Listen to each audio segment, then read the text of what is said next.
my clients except for my mom. So that's a new thing for me. But that's just a little bit about my background. So what I'm going to do for this session, and I hope we go for about 45 minutes, unless there's a bunch of questions during discussion, is just go through this list that I presented as the 6 steps at the Mobile Ministry Forum. But I'm actually going to do it, though, like show you what I'm actually doing. So like step number 1, select and prepare gospel content. My mom, as most of you or all of you might know, she's been really intent on finding all of the different Bibles in all the different languages possible that are currently available online and creating a one-stop resource, which is this website, Bible Transmission, to where you can locate those Bibles. And you can see here that you just select your country, your language, and it tells you where you can find those translations online. And some of these websites are very,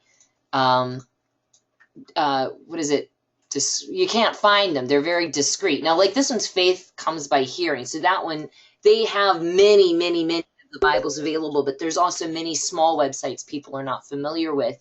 And a lot of these texts are much more available for use freely. So that's where we get a lot of our Bibles. And then, of course, we download them into MP3 files. And that's not it right there.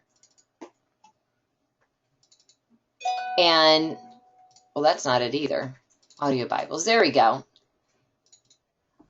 And we chose the book of Mark because we felt like that encapsulated the gospel most effectively out of all of the books in the Bible. And the idea is that we wanted to get the most interesting, useful pieces out there for people instead of trying to get them the entire Bible at one time.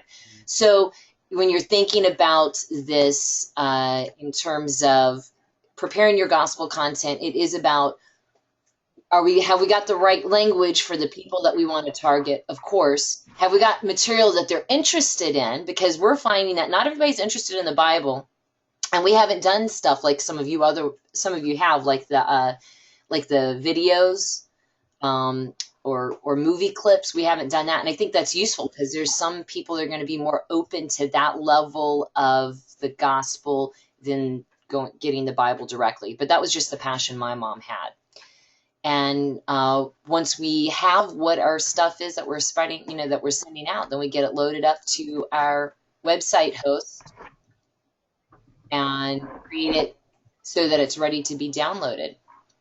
Let me go ahead and pause here and see what questions you guys have or comments about this first part right here.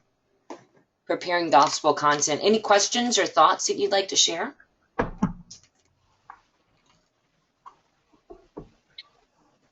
This may not be quite on topic, but there was some discussion at the Mobile Ministry Forum about mobile sites, and since you mentioned preparing a landing page.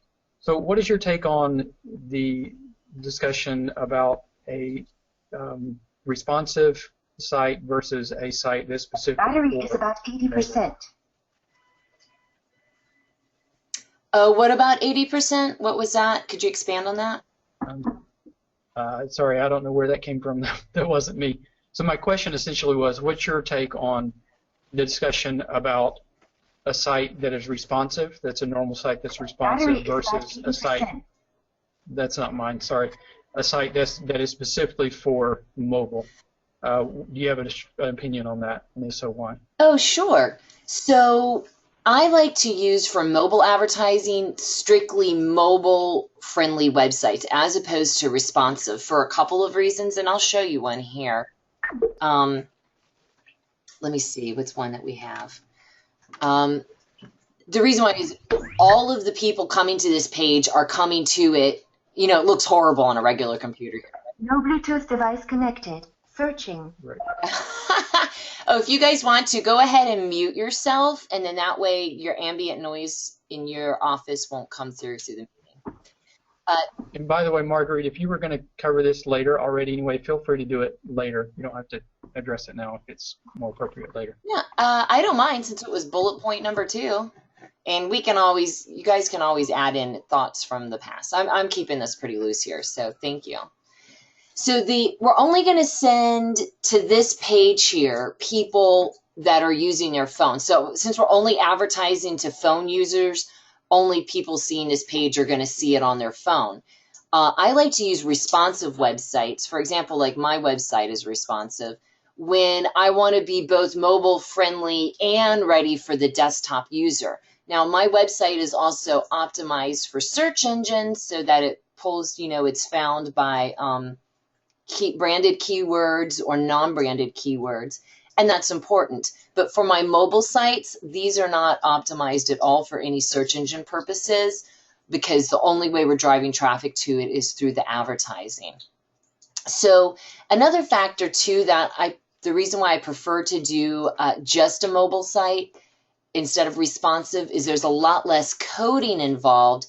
And when you're working in the international market, the smartphone, growth is growing quite a bit, but a lot of people are still on feature phones, and we're finding that the nations that are not the progressive ones, but the ones that are still, considered in the developmental stage, those type of nations have the best response rate to getting this to them. So, for example, Turkey and Vietnam, is it Vietnam? They tend to be a little bit more expensive, and they have a lower response rate for the Bible. Now, that may not be true with other gospel content, but Sudan and Tanzania, these countries are they're in turmoil, but they're the ones that are downloading the most. So I think the less coding, the better. Does anybody have any additional thoughts or questions on that? That was a really good question.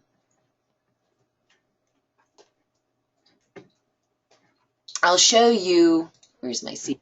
I actually do. Joseph, I think in general, actually, Brad, you might be able to speak to this a little bit more with the actual facts, but as of a week ago, if your website was not mobile responsive, you didn't have a mobile version of your site, it lost ranking severely in Google, so that you would become much more difficult to find on a desktop or on a mobile device.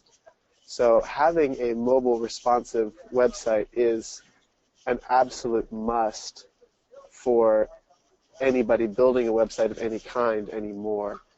But yeah, again, just to reinforce what Marguerite said, her focus is primarily on the feature phones where there is very little web interaction with a website, responsive or not. So that's just something I wanted to throw that in there. If you have a website, it should be mobile responsive, or there should be a mobile version of it, or else you will be penalized for that by Google. Yeah. That was it. Yeah, I've got that. We got the responsive version already. I was just curious whether there are things in particular related to this that argue for a specifically mobile site versus a responsive site. Gotcha. Okay.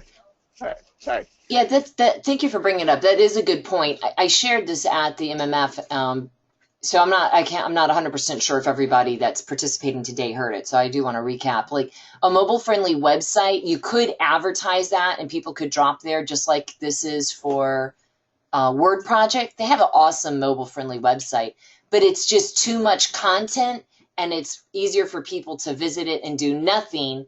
Whereas we try to focus on providing very few choices so that it's easier for people to make decisions to take action. So that's the only reason also why we focus on a landing page instead of a website, a standard website. And just to show you what that looks like here in our cPanel, if you might use this by FTP. Some people prefer to work that way too, but you can see this is the, wait a minute. This is the one page right here. I don't even know why I said HTML editor. Code editor. There we go. So we have a simple CSS cascading style sheets that make the page, look pretty, like you see here with the little background and, the buttons and everything like that. But this is the entire page right here, which 115 lines of code is it.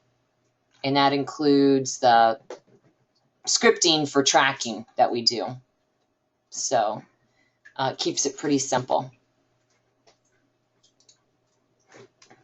And if you can, obviously, use colors and make sure that your text is proofed by someone. Use colors that your targeted nation would appreciate, and have your text double checked by people that are native to that language. Obviously, that makes a lot of sense. All right, so the marketing creative, that's the term people like to use in my world for what the ads look like. And it's important to try to make them as attractive as possible, obviously, so that people click on them. And you also want to make sure that you make it very clear the reason why they should click on them, and use some actionable phrasing. So this here doesn't, you can't read it, or at least I can't. Maybe you can if you can read. I don't even know what language it is. I've forgotten at this point. Yeah, that's Turkish. I can read. Oh, you can? Oh, cool. What does it say? Yeah. Well, it says download a free book, Living Water or Mark. Or not Living Water, Flowing Water. Living Water. Yeah. It doesn't say free? Yeah, it does say free. Oh, okay. Uh-huh. And so it's important to put actionable words in there. Watch now, download now, come get yours. Now the trick is with mobile ads, these are really super huge, okay, what you see right now, but in reality, I think this one shows up on a tablet, so maybe this is a good size, but like this one right here, in reality, on someone's smartphone, would be about this size, maybe even smaller. So to get the requirements, though, for your creative, it's made pretty clear through the provider that we use here, BuzzCity. Let me go ahead and get signed in. But they put the dimensions and the pixel or the file size in there, the requirements for that, very clear, so it's not hard to do. Let's see here. We'll go to our campaigns.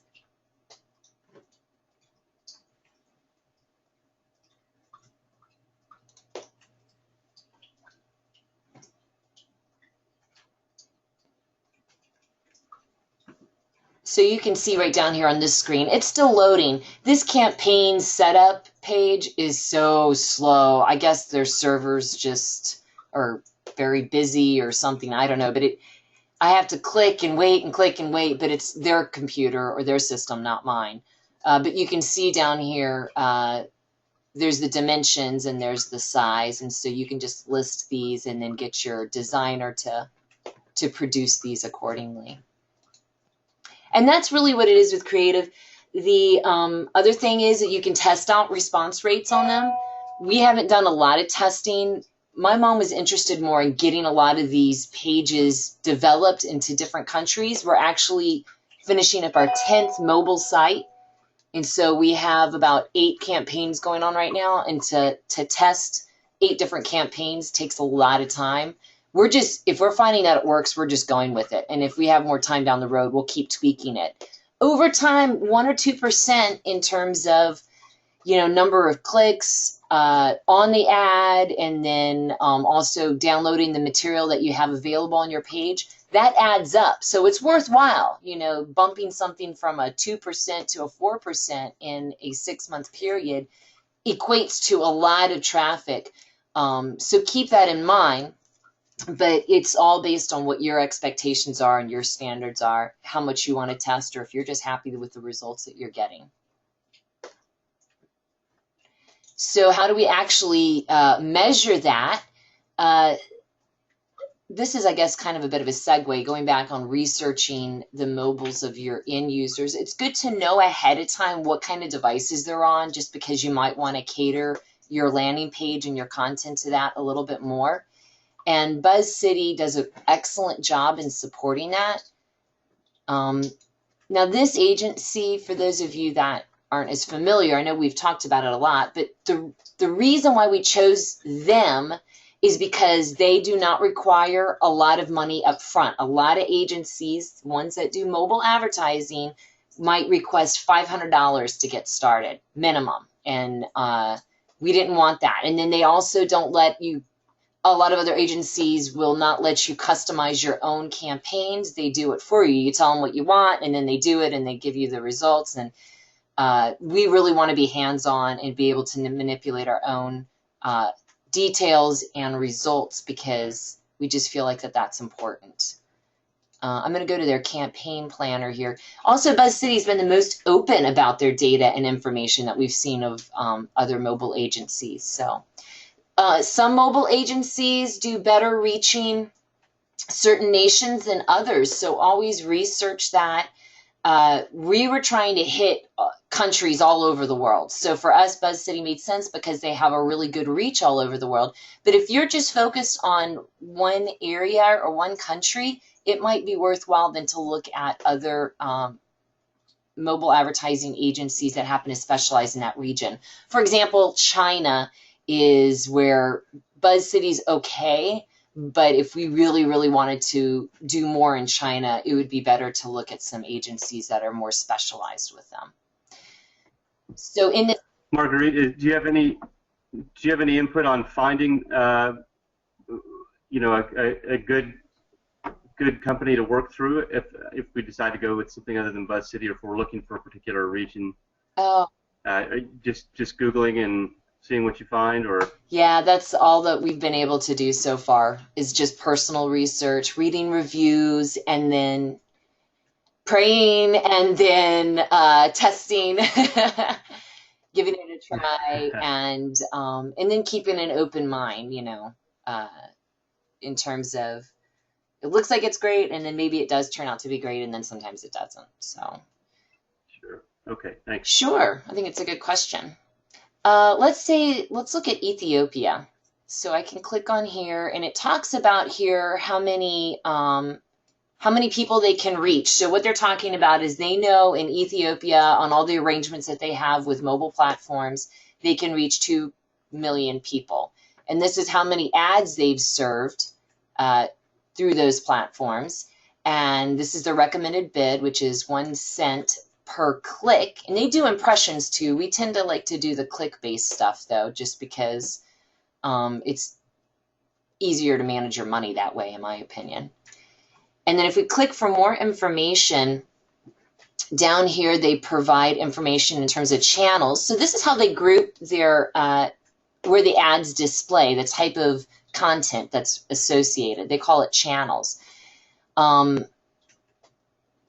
This glamour and dating, you can see apparently is very popular in Ethiopia. This is interesting. I have not looked at Ethiopia at all, so I don't know what portals are. I'd have to get more definition on that. I'll have to see. I think I've been told and just forgotten. But that's apparently a certain segment of types of ad spaces fall under that category that they call portals. And then there's some general content and lifestyle. If we come to handset maker, Nokia is the most popular, but then there's Samsung, and then I guess they have a bunch of others that are unknown. And you can see a few other minor makers. So I like to look at the maker. I like to look at the model. Nokia seems to have everybody outside of the United States down. You can also look at the operating system, and that's helpful because operating systems work differently. Like, it's good that they don't have a lot of BlackBerry. It's good that they don't have a lot of Apple, because these are just not really user-friendly operating systems for what we're trying to do. And this is probably the other best place to go, smartphone versus feature phone. And then we've also got some data on gender, and this is helpful too when you're shaping your content. It's mostly men, so make sure maybe that your landing page and your marketing creative is going to be tasteful towards the male population. Maybe the information that we're trying to distribute too. And then age, you can see it's primarily younger people, which makes a lot of sense for that. So you might have content that you want to get out, but it's just, is it really going to be pertinent to these people or not is the thing to keep in mind, because this is all that we can target with our mobile devices. We can't target people in their 50s very well, you know. And maybe we have great information and gospel message to share to them, but this is who we're really going to reach through mobile advertising. So any questions or thoughts? Is this helpful? Yeah, I had a question. I had a question related. Marguerite, do you know how much? Go ahead. Okay, I had a question related to the original campaign option on bid price minimum and bid price. How does that play out, or what is that? Up here, the minimum bid and then the recommended bid. Correct. I've always done the minimum bid as opposed to the recommended. It doesn't seem to make a big difference here in Buzz City, but with other ad agencies in general, if you do a recommended bid or higher, what they'll do is they'll put your ads up as priority, give them more visibility and exposure. Right. So it's just it's almost a way of ranking impressions that they're going to put out there. Yeah, it would help you definitely get more impressions or maybe get better visibility just by time of day or type of platforms. Just makes you more competitive.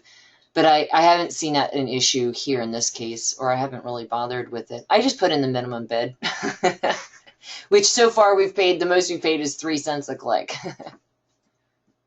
which is pretty cool. Okay, someone else had something to say or a question? Yeah, I had a comment about Yeah, the Brad icons here. that you use. Just Is curious how much the Oh, let's have Brad. I guess Carol started talking and then Brad. Does that sound good? Yeah. Okay. I just had a question about the icons that were used. Is that like something you guys developed, or is that a generic with the crosses, the standardized? Because for like a Muslim audience, it would be better to not have a cross on the Bible and different aspects like that. Maybe something more visually pleasing or visually not putting roadblocks up right away to them wanting to download the Bible or different topics. So I was wondering about customizing the logos and the icons that you use for different audiences in the ads. Yeah, I completely agree. I think that's necessary, and I think we could definitely do a better job of that ourselves. We're trying to reach so many different kinds of people that we just try to pick one template and go with it. But you'll definitely get better results by customizing the look. We just had a graphic designer, someone that I know, $20 an hour, put it together for us. It's important to have someone that understands graphics so that it looks nice, you know. But also make sure that you use, images that are not copywritten.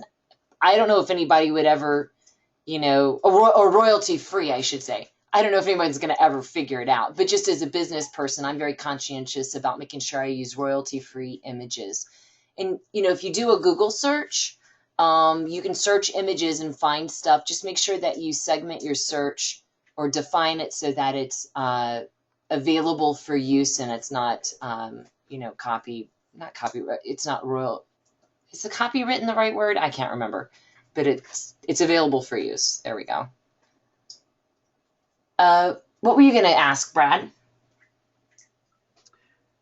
Yeah, thank you. I was wondering how much of this information that we're seeing right now, with the breakdown by age and gender and device type and handset, et cetera, how much of that is accessible without having set up a paid account with BuzzCity? It's obviously very useful information. Yeah.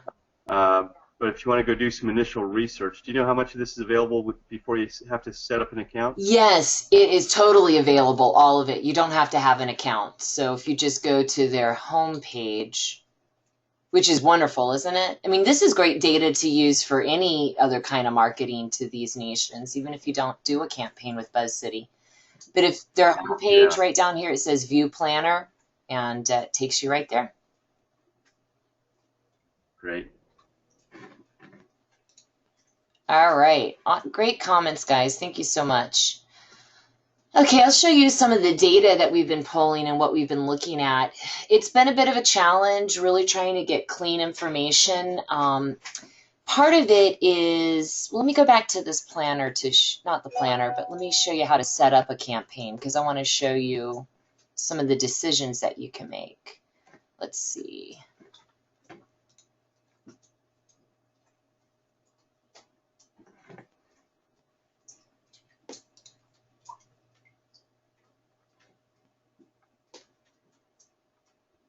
All right, we'll just click edit on this one. I won't actually make any changes. So I like to title my campaigns with whatever information helps me understand exactly the criteria or what I'm targeting in there. Like I'm saying, this is an ongoing campaign. It's in China, it's in Mandarin, and we're targeting smart and feature phones on the Glamour channel. You can change the type. If you don't want to do cost per click, you can do cost by impressions, but I like to do the, wait, did they give you that option? Maybe it is just click.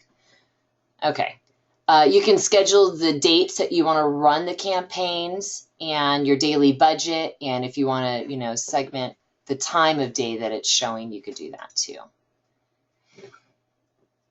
Now down below, we can select device class and then upload all of our creative. And you can see here if I want to target larger, there we go, banner type. Sorry, this screen's really slow. Like I told you this, when you get to this campaign page, everything you click and you have to wait 10 seconds. We can choose to do just text instead of image, and that would make a lot of sense for feature phones. I haven't tried it out, but feature phones are so small, just having the words pass by is an option. And you can see that I can remove tablets from the picture if I want to also, and smartphones, so we don't have to include them. And coming down a little bit further, hopefully it gets there in just a minute.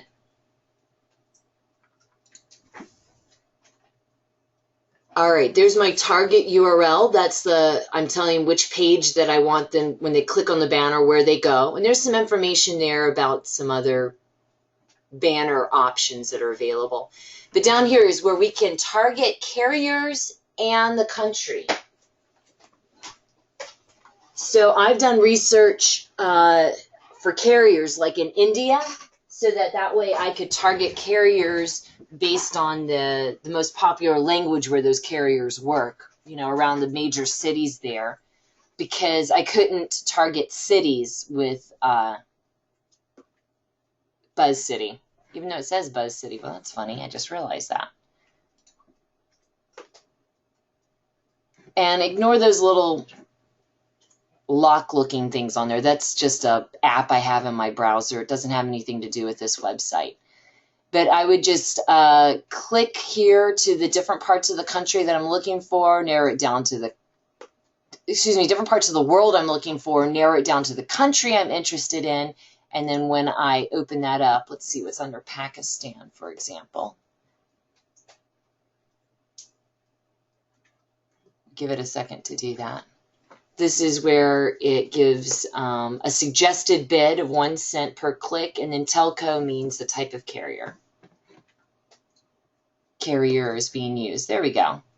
By default, it uses all carriers, but if you just wanted to pick a particular one, you can do that.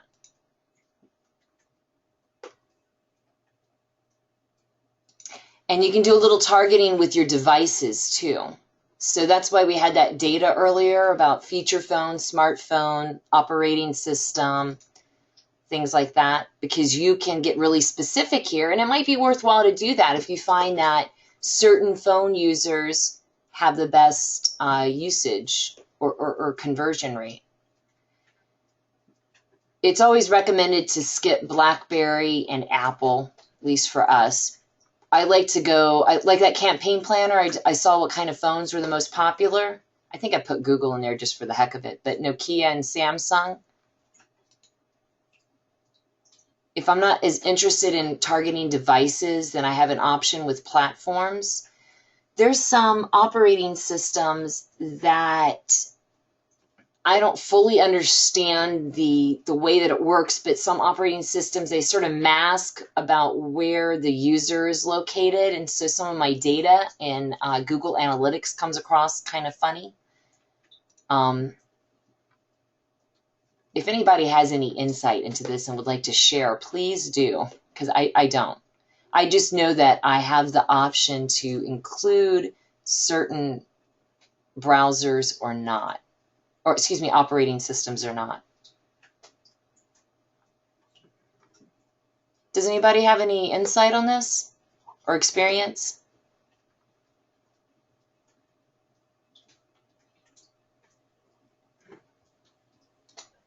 Well, one thing that comes to mind is, you know, that might be helpful if you're trying to reach a particular segment. Obviously, the people that are generally less connected, probably less reached, or with fewer opportunities to have already discovered things, are going to be using a lower end operating system like a Java-based, or some of the others on there. So that might help you if you want to target folks that maybe have had less opportunity to encounter the gospel in some way. Mm. Oh, here we go. This is the other thing too, to exclude proxied browser traffic. That's what I was talking about. This is where it can mess up some of your data that you're pulling. If I excluded it, then those browsers that do proxy activities are then not targeted with my ad. And then, because I'm finding that even still, what happens is I'll run an ad just for a certain country, but then there's people visiting from the United States or from the United Kingdom downloading stuff. And I'm like, how is this possible? This is in Arabic. But I guess it depends also on where, you know, people travel the world with their phones. So that's the only thing I can think of. Okay, so now let's look behind all this data. I just wanted to show you how you could parse how you're targeting with your ads through BuzzCity. And over here, it gives more detail about the audience. All right, so if I go back. Now, all BuzzCity will do initially with their reporting is they're just going to say how many people have seen the ad and how many people clicked on it. They do have a system with like a digital pixel tracking system where they could even help you with looking at conversions on the other side on your mobile page. But I haven't been able to get that to work. Typically, they need something like how many people visited your page and then the thank you page afterwards. And I'm like, well, I don't have a thank you page, so that doesn't really work for me. But everybody's campaigns are different. So it's worth looking into that if you want to. I mean, if you work with BuzzCity, they'll share that option with you, and you can investigate it more. No reports between, oh, maybe I need to go to last month.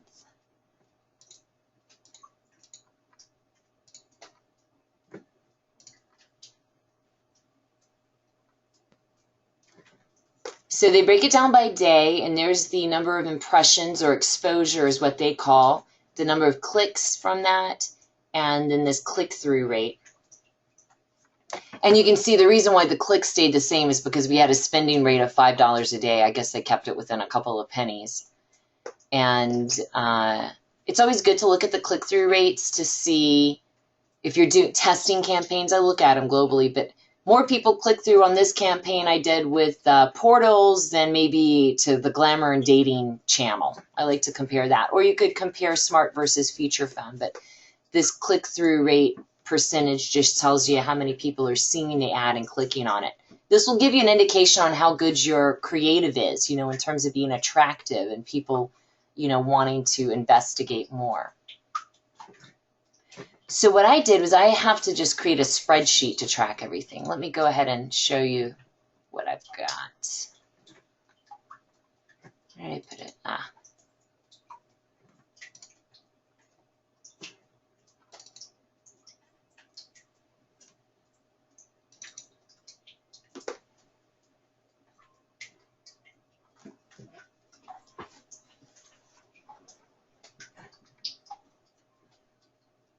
Okay, so I just put down the details of the campaign, the description of them, and the period that we ran them, and then the BuzzCity impressions, BuzzCity clicks, BuzzCity click-through rate, and then I also documented what I saw in Google Analytics just for that country. I use another tool called Crazy Egg, which is a heat map, and I'll show that to you, because they also report some numbers, and you can see there's a little disparity between the two. It's not a significant amount. Okay, this is the one in Sudan, yeah. And then I use Bitly because so far that's been the one that I've been most confident with real click data because of the way that you set up the link. And we're looking at about 2.6 cents per click on a Bible link. So let me show you each one of these where I get the data from and just my thoughts from that. And I guess we could go to Bitly first. Bitly is great in some ways, in other ways not. Like to mine your data, it's tough the way that they sort it out. We can't sort it or parse it the way I want to, but it's better than nothing. You can see right now we've got over 11,000 clicks so far on all the links that we've put out for the audio Bible chapters. And they break it down by day here, number of clicks on all of our Bitly links. And if you're not familiar with the Bitly link, all we're doing is we're taking a link, let's say from this chapter here. I'm going to, just copy this link address, and this goes, when I click on this, it goes right to a player. So I'm taking this link right here in my Bitly account, pasting it here, and it creates a shortened version of the same URL. Now, the reason why we do it for this mobile site is because this is a tracked link. Other people like to use Bitly links because they just want to reduce the size of their link because it's super long, and you can even customize this and use your own words, and it just makes it easier for people to remember. We're not so concerned about the size of the link, it's just the tracking mechanism that's available here. And this is over the past 30 days. You can see here all of the different countries and all the different referrers, which you can see are primarily the websites that we've created using subdomains with the language involved. But it's pretty exciting to see Sudan, Tanzania, Brazil, and these are known clicks on all of the content that we have on our mobile pages. And up here you can get more specific information on each one of those links if we wanted to. But you can see sorting through it's a little tedious. Oh, those are newer ones. We haven't started advertising with them yet. So it's nice to know, though, which parts of pieces of content are getting downloaded the most. And it's pretty clear to us that it's like here's one right here, this one to Turkey. It's got 76 clicks. Let me see which link that fully is. Okay, it's chapter 1. Most people like to get the first chapter and the last chapter. But that's always helpful to know in your content, which content is the most popular. And you can see that there were a few people in the States who downloaded it, but the majority of them were in Turkey. So that's Bitly. Does anybody have any questions about Bitly? I know there's more that could be covered, but this is just how we're using it so far. And I want to ask a question related to that. So the link that you're putting in your banner ad is the Bitly link that then tracks through to the actual page rather than the direct link to the page? Oh, thank you for asking. That's a really important question. Very important. So this up here, this click-through rate is just the response rate to the ad. Now, what we wanted to know was after they landed on our mobile page, which is right here, what did they do? I'm glad they got there, but are they getting anything out of it? I want to know, are they really listening to these chapters of the Bible that we're providing to them? And so that's what the Bitly link does for us. This is our tracking mechanism to know that they're actually clicking on the content that we have to share with them. So you want those two pieces of data because that's how I ultimately came up with cost per click. in a Bible link, and that's what I strive for. So your click-through rate, or your clicks, is direct to the site page, but then your bit.ly clicks is going to be a measure of how many actually got to the site page and then did something. Yes, that's right. Because it's nice to know, let's say that we had 7,800 visitors over the last 30 days from Sudan. But what I really want to know is, are they really using what we have to share? Because so there's two different metrics. The cost to get people to my website is one thing, but the cost to deliver them the gospel content is another. And that's what I use as my ultimate measure. And bit.ly is one way to do that I find the most reliable. It's just hard to get sometimes to break down the data, especially like this Turkey and the United States. Well, do they count or not? I guess it's more of an opinion thing. So another tool that we use. Sorry, Margaret. Yeah, go ahead. I missed one thing. I didn't follow where you're putting the bit.ly links. Okay, I understand the bit.ly links are leading somewhere else, but where are you actually putting those in that chain? Oh, sure. Thank you for asking. We have placed them, actually, let me go back to the cPanel page. Here we go. This is our text for our website. And there they are right here as the download content. I got you, okay. So you take the original URL that goes, right to your server, and it's kind of tedious, but you have to get your whole URL address that goes directly to that MP3 file.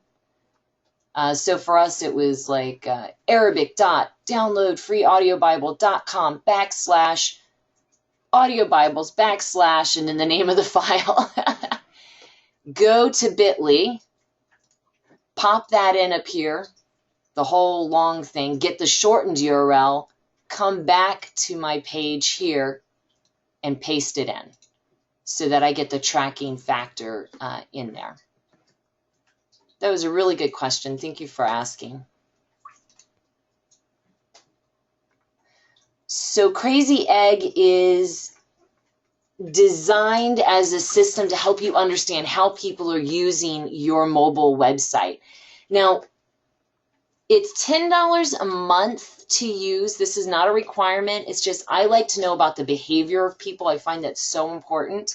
So let's go to that one on the Arabic. It's called a snapshot. What they do is they take a snapshot of your web page as a basis for what they're going to overlay all the data on, the visual data. You can see here it's got, almost 9,000 visits. They also record clicks, but their clicks and my clicks that I'm looking for are different. So that's why I use bit.ly, and I'll show you why. Let's click on View Results. So in the background, you can see is just a screenshot of the web page and what it looks like. But all this light that you see, all these dots, that's where people are touching the screen. And now they've had almost 3,500 clicks, so everything looks really kind of odd. Like down here, Word Project's getting a lot of clicks. This email address is getting a lot of clicks. People are clicking at the top a lot because we only have one page, but typically on a website, the logo or the header, if you click on that, it takes you back to the home page. So that's why I'm guessing they're clicking up there a lot. And then also, if they're on a smartphone, they're tapping around the screen to move in and to move it up and down. What I like to use is the confetti version of this data. And you can see by color over here on the left, it breaks it down where they're clicking and then the type of data associated with that. So there's direct, and then there's the Arabic.download free audio Bible. The orange and the red, which both of those are the same thing. The refer, they said, is direct. Well, it was direct to the page, which is also this name down here. I don't know how they got two different names for it, but it's the same thing. I could break it down by country. You can see the majority of them are Sudan, as we wanted. A lot of them are unknown, but that's just because they don't have all the data, I guess, to report here. But there's a few in the United States and Europe. I can even look by device type. So this is always nice to know in general. I don't know why it has a lot of desktop. That doesn't make a lot of sense. Phone versus tablet. I think it's because, all right, I'm not really using Crazy Egg the way that they want us to. If you get the professional version, then they will actually monitor your activity on mobile devices. But we didn't want to pay them hundreds of dollars a year for this. So I'm using the heat map for computers, but I'm really sending them to a mobile site. So that's probably messing up my data here a little bit. I don't know if that makes sense what I just said, but there it is, compare mobile versus desktop. And I click on that, it will say, please upgrade your account, which we didn't want to do. Operating system is another option. You can see a majority of them are mobile, and a lot of them are Android, and a lot of them are unknown. I guess they don't have the, browser. I haven't played around with this in a while. Safari is the most popular. So you can see how this information is really helpful. If I click on overlay here, then what it does is it takes away all those dots, and then it just breaks it down. Well, how many people actually clicked on this one link? It says 60, which is 1.7% of all of them. And then down here, number 2, it's 76. I don't use this number up here, 3,430 clicks as content downloads, because these clicks could have been on this email address. The clicks could have been down here on Word Project. Actually, not could have. I know that they are. 147. It might have even counted other parts of the page, and I don't care about that. What I want to know is, what are they doing with my content that I'm offering? And the rest of it's just kind of interesting, but I want to make sure that I'm getting that real cost down here as much as possible, 2.6 per click on a Bible link. That's my goal for my data. Any questions about Crazy Egg? Optional tool, don't have to use it. I just like the information. Any thoughts or comments, questions? How again did you link Crazy Egg into the actual website page? Good question. By the way, I think you get a 30-day trial, so you can always test it out for free. What you'll do when you set up your snapshot, so here I have, I don't have any remaining. Oh, I got to delete a couple of these. When I add a new snapshot, it's going to walk me through by saying, okay, what's the URL address of the page that you want to monitor? And then it's going to give me a script, a JavaScript to insert, which is what we did right here. That's Google Analytics. This one is Crazy Egg. And so you just put that script that they provide to you in every page that you want to track. It's pretty simple the way they walk you through it. It takes like sometimes an hour or two for the system to update, and then it just keeps monitoring ongoing. I don't have if I had an upgraded version, I could break it down by looking at different days to see the level of activity. And for some people, that's important. They want to know performance based on a schedule or within a certain amount of days. But I have a cheaper version, and so they just have an ongoing over time results here, which for me right now is good enough. That's any other questions?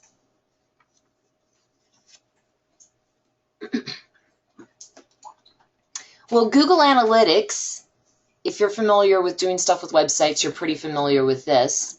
Let's go to this site here just because we've been talking about it.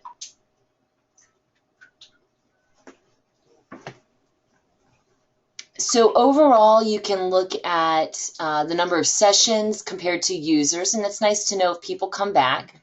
These dips here where you see that nothing happened, that's when the campaign either ran out of money or was paused, and then you start paying for it again and the traffic comes back.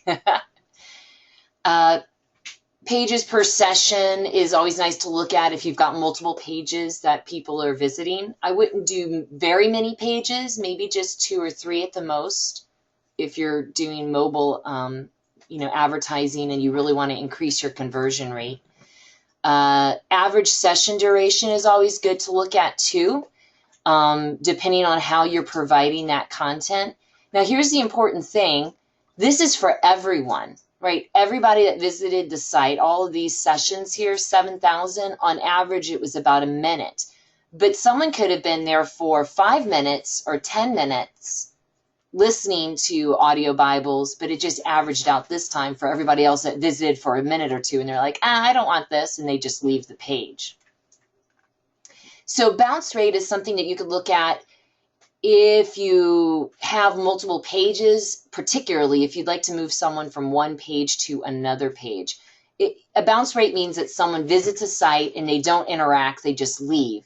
Typically, when you visit a website, your next interaction is to go to another page. It might be to do something on the current page too, but if you've only got a one-page site like we do, the bounce rate isn't a number that I worry about a whole lot, because I don't think that that really is descriptive as much as the other data that I collect, like the Bitly through Bitly. That's a lot more meaningful. Now, what I wish I could track, and I haven't been able to figure this out, is the length of time people are listening to the audio files, or how many downloads they're making. So you can stream it, or if they know how to do the download on their phone, because every phone's different, then that's, ideal too. We ask them to download it. I haven't figured out how to get that data yet. If anybody comes up with any bright ideas, please pass it my way, and I'll get it set up, because I think that's important too, ultimately. If people are coming to the site, they're listening for a minute or two, and then they're leaving and they're not coming back, then we're not being as effective with the gospel content as we could be. But if they really are downloading it, then maybe there's another thing that we could do to help them to spread maybe they could, encourage them to spread it offline, through offline distribution, the Bibles that they have in their phone, and just give them information on how to do that on the site. But right now, I don't know if that's viable. If I come down here to mobile, it reports under audience here on the left, just learning more and more about who these people are that are coming here. You can see the majority of people are visiting on their mobile devices, but there are a few people on desktop and tablet, at least the way that Google interprets it. And we can learn more about their technology. What's helpful too is to look and see over here on the side page sessions and average duration based on the type of technology. So let's look here. The best with page sessions has been the Safari browser, which is fortunately the predominant browser. The bounce rate's really low. Their average session duration is the highest. So that's a good browser to target in our BuzzCity, campaign setup, because we can target particular browsers, if you recall. And then, of course, there's the Nokia and Android browsers, which we knew about based on the phone type. So that's just some good data that indicates things that are helpful for us to know. And then, of course, you can always look geographically by location and language. EN. Sounds like English. That doesn't make much sense. Let me go to location. And you can see the majority of them are in Sudan, but a few other countries down here too. Now this is interesting. Oh, South Sudan. Okay, that comes up separately. South Sudan apparently has the longest session duration. And then where it's really short, like people from Russia, 21 seconds. Well, okay, we don't worry about them because it's only 10 people out of that many people. So that's how Google Analytics can help you understand the effectiveness of what you have.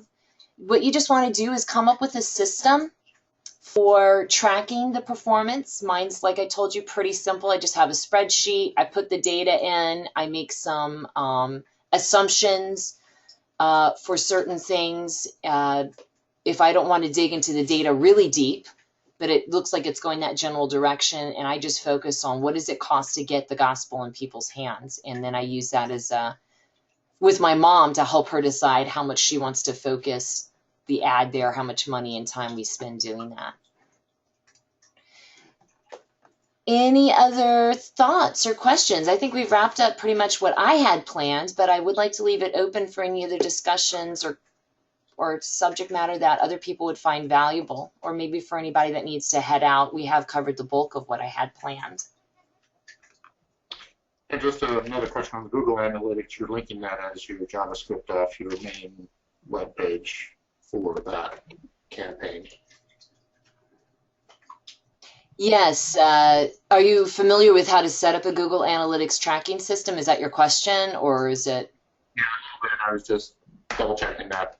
Yep. Let me see.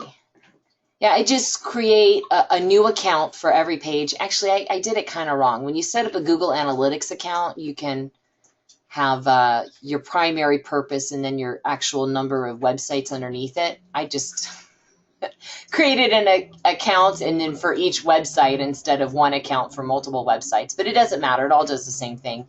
You get your own unique tracking code. You embed it in the page just like we did with Crazy Egg, and it starts tracking your data. I try to get it all in there as soon as possible, obviously before you launch the ad, because you want to track as much as you can. If you put this in afterwards, then the ad's going and people are visiting, but you're not getting the information.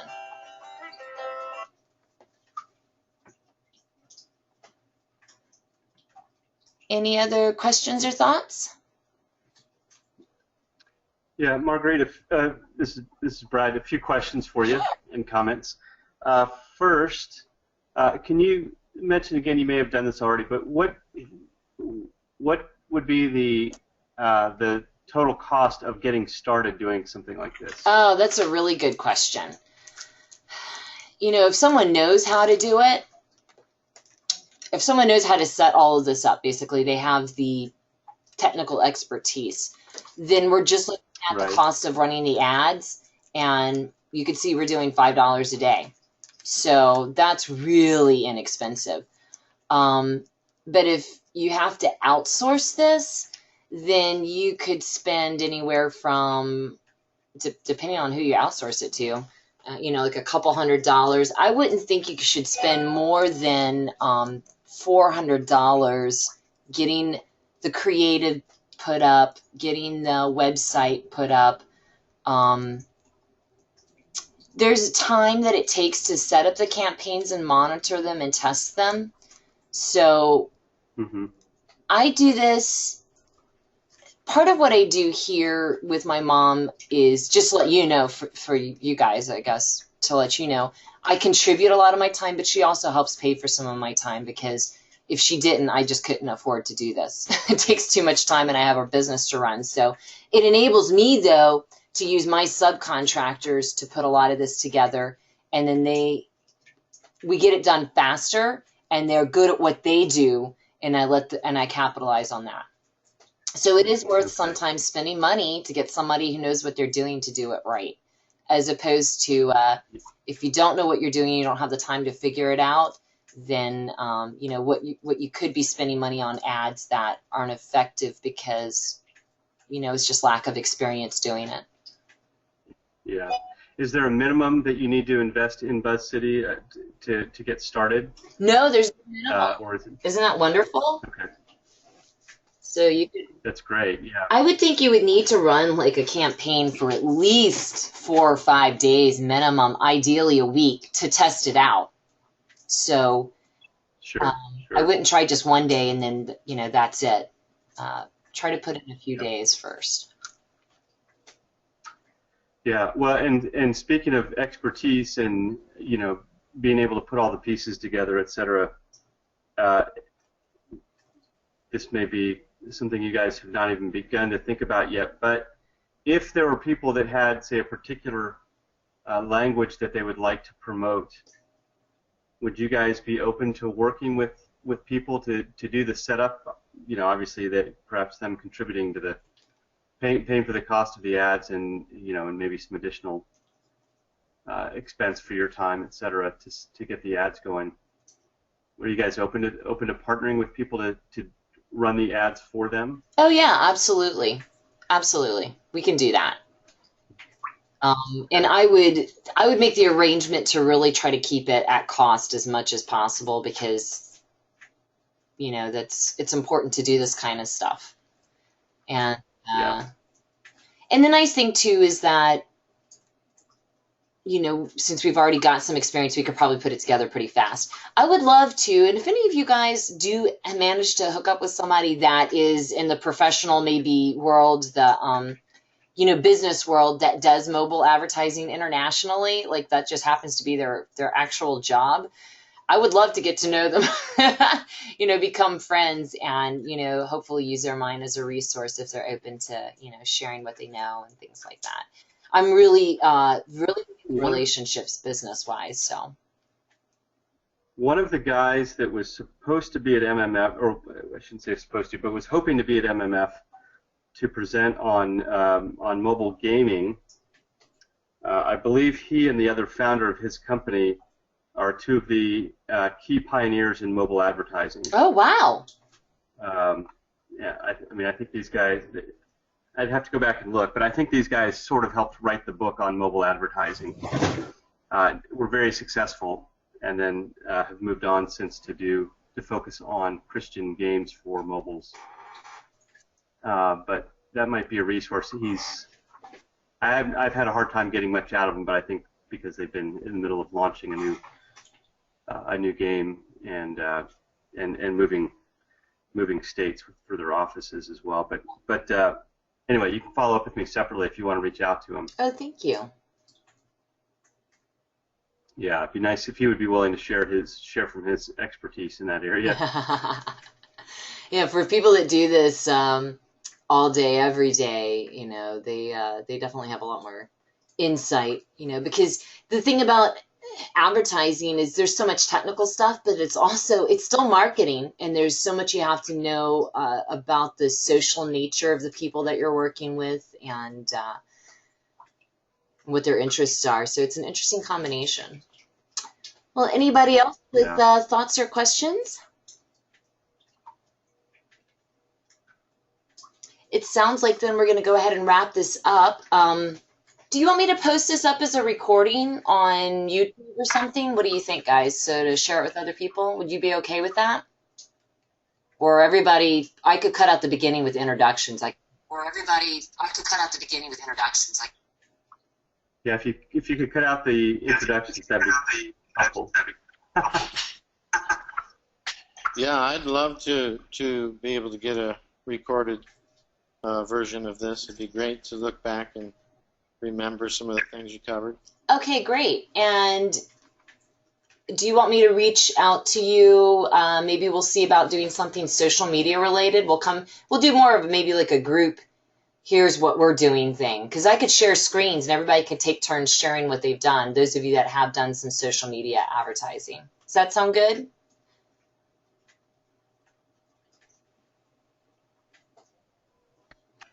Sorry, I think there's clicking my mute off and on. Yeah, I'd love to do that. I think it would be really great to learn more about different tools that are out there for social networking, especially.